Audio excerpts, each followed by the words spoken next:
Alors, la retenue à la source pour les salariés, elle va être appliquée sur la feuille de paye dès le janvier 2018. Le taux qui va être appliqué par l'employeur, c'est celui qui aura été communiqué aux contribuables sur l'avis d'impôt 2016 reçu à l'été 2017. Et on va voir tout à l'heure dans quelles conditions le contribuable peut demander à changer ce taux. La retenue à la source pour les salariés pose deux problèmes. D'abord un problème de base d'imposition et ensuite un problème de taux. Alors pour ce qui concerne la base, il faut bien savoir que la retenue à la source va être calculée sur le revenu net imposable de la feuille de paye. C'est-à-dire qu'en fait, il va être évalué, ce revenu net imposable, sans tenir compte de la déduction forfaitaire de 10% pour frais professionnels, par exemple, sans tenir compte des frais réels, quand le contribuable applique cette méthode de déduction des frais.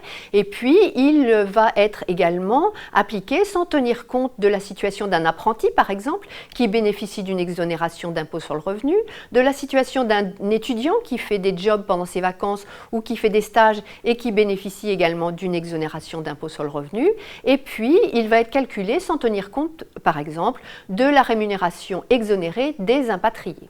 Donc ce problème de base, bien entendu, il sera régularisé au moment où l'administration va émettre l'avis d'impôt sur les revenus de 2018, donc à l'été 2019, c'est très très loin, mais il y a quand même un problème de trésorerie qu'il faudra avancer pendant l'année 2018. Deuxième problème, donc c'est le taux. L'administration va calculer le taux moyen d'imposition sur les revenus de 2016 sur l'avis d'impôt qu'on va recevoir à l'été 2017, mais ce taux moyen d'imposition, il est calculé avant les réductions et les crédits d'impôt.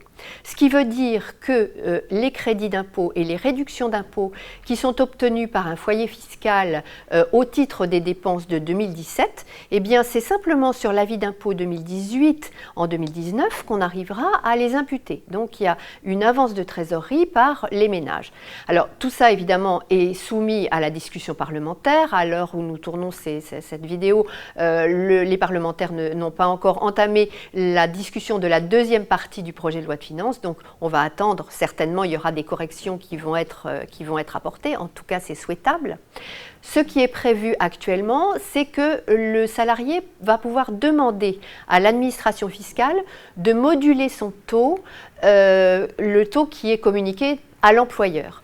Donc cette modulation, elle est possible dans un cas de changement de situation familiale, par exemple en cas de mariage, de décès, mais curieusement, elle n'est pas prise en compte, elle n'est pas dans le projet tel qu'il est actuellement, en cas de naissance d'un enfant. Or, le quotient familial qui est maintenu fait que, évidemment, l'impôt sera moindre quand on a la naissance d'un enfant en cours d'année.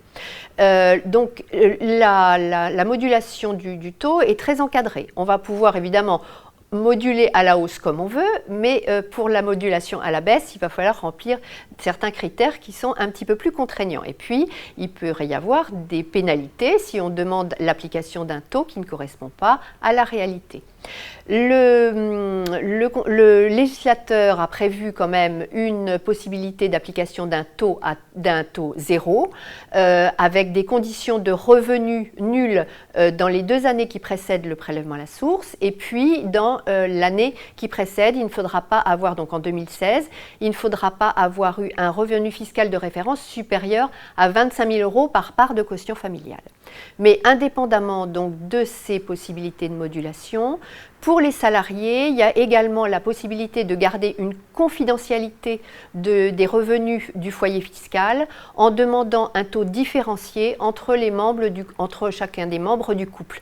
Donc le membre du couple qui a par exemple un revenu très inférieur à celui de l'autre pourra demander un taux différencié et puis l'autre membre du couple aura un taux qui s'appliquera par différence.